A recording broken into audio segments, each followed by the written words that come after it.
Now, before some of you guys get upset just by reading the title of the video, I'm not really saying that single player is better than online. I'm just giving reasons why you could say single player is better than online.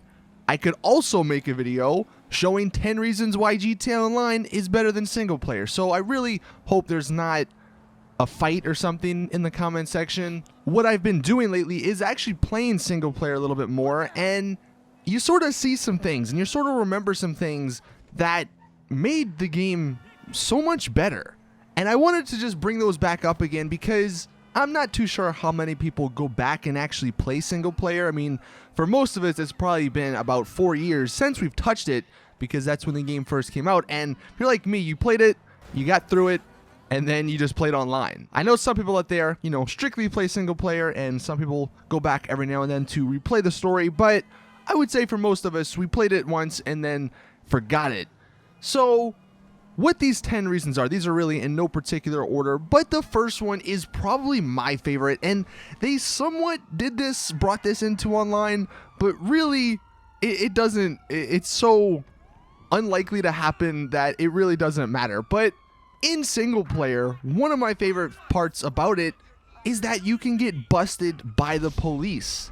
In GTA Online, the cops shoot at you every single time. Never do they come up to your vehicle and arrest you. You could be standing still. They would come up to you and they would start shooting at you probably.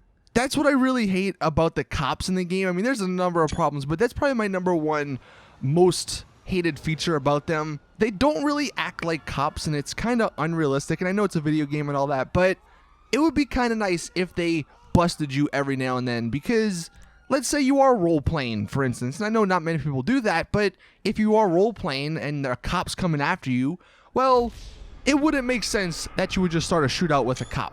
So if they arrested you, and maybe you say, oh, they only arrested me for a day or two or something, that you sort of don't get that in GTA Online. So that's something that I really like about single player. And in online, with the MOC, if you're inside of it, sometimes the cops will bust you, but really that's the only scenario where they will bust you and nothing happens, and it's so unlikely to happen that it kind of, like I said, is pointless. The second reason, and this one is an obvious reason, but I have to mention it, and I really hope in Red Dead Redemption 2 we get them in online. They should be in online because of the time period and all that, but animals. I don't understand why we don't have animals in online. Maybe for the Xbox 360 and the PS3, maybe those consoles couldn't handle the extra NPCs walking around. But when the game came out for PC, Xbox One, and PS4, there's no way that the game can't handle extra animals. I mean, if you just put them up north, take some of the NPCs out. If anything, it kind of sucks that we don't get animals, because if you ever go back into single player, there's just little things. Like you see the cats and the dogs, walking around. You see the birds in the air. Obviously, one of the big ones is in the ocean. There's nothing in the ocean in online, but in single player, you have whales, you have sharks, you have dolphins, you have all kind of really cool creatures that you don't ever see, and it's just unfortunate. So animals is another reason why I think single player is a little bit better than online. Next reason, aircraft. This is something that you sort of miss. The world doesn't really feel alive in online, and part of that is because you don't ever see airplanes or helicopters flying. Now, is that a big deal? No. Because really, if they were in online, you would never do anything. Maybe you would blow one up, but they wouldn't really have much of a purpose. But it is just nice to see when you're driving around in single player, you see the blimp, or you see some airplanes taking off from the airport, or you see helicopters taking off and landing. It just sucks we don't have that in online. Another thing we don't really have it online, and maybe this is because of the hardware or whatever, car physics. The car damage model in single player is much, much better than online. And maybe they did that for a reason, because you spent all these millions of dollars on these supercars and you don't want it to get super beat up. But it kind of sucks that when you crash full speed into a wall, your car, barely looks like it was damaged. I know some people have gone head to head with a train and come out and their car's a freaking jumbled mess. But really, it's sort of like the busted in online. It's so unlikely to happen that it's really like it's not even there. So I just miss the car physics, and having your car super beat up, that just adds to the realism of the game. Another thing that I'm really shocked they didn't add in online, the random NPC events. I mean, we have random free mode events. We have random events that pop up when people do certain missions like import-export or gun running. So why didn't they ever add NPC events? It would just be fun little missions that might not even be gun or criminal related. You could just help someone out, like someone stole their money. You have to go knock the guy down or something. Or if they did add animals, someone is trapped by animals and you have to help them out. Something like that. It would just be fun little things that would make the game world feel more alive. And that's one constant I always keep saying, because it sucks that we don't. And that's why I'm hoping in, whatever the next GTA game is and in Red Dead Redemption 2, they don't take these features out from online. I hope they keep them in. Now, one thing that I did make a video on a few days ago, owning businesses. This is one thing that kind of you miss, because for some reason, I guess GTA Online and Rockstar, they want us to go super hardcore criminal status, and they don't want us to own legitimate businesses. But it is kind of annoying that in online, there's all these awesome businesses that are in single player, but you can't own them. I really like the idea of having legitimate businesses in the game to be different and be unique against the bunker businesses and all these other criminal businesses we have. But that is one thing, that's a really big thing that I think differs single player from online. Another thing to make the world feel more alive that you miss from single player are the random police chases. I've been playing single player a lot over the last couple of days because I was getting some gameplay for some of the videos I've been making, and one thing that I really didn't ever pay attention to, but I noticed it a lot when I was playing, the random police chases are pretty damn funny. Because you'll just be minding your own business and you hear cops, you're like, oh God, what did I do? Do I have stars?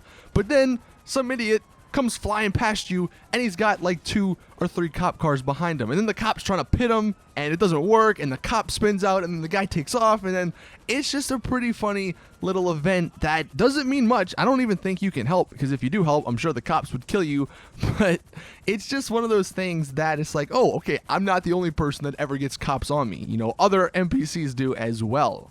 This next one's a little minor thing, but it is one thing that I enjoy about single player. The fact that you actually take your phone out. I don't know why that wasn't in online. I don't know if there's like a technical reason, but it kind of sucks that you don't, like, your character doesn't pull out a phone from it. I think that'd be a cool little thing you could customize too. I mean, in single player, they had 3 different versions, and that could be something that they added with DLC. Oh, you want a newer phone? Boom, you have to pay $500,000. It would be totally useless, but it would be something kind of unique to have. Almost done the list, but one of the final reasons why I think story mode could be considered better than online is the fact that there's enterable buildings.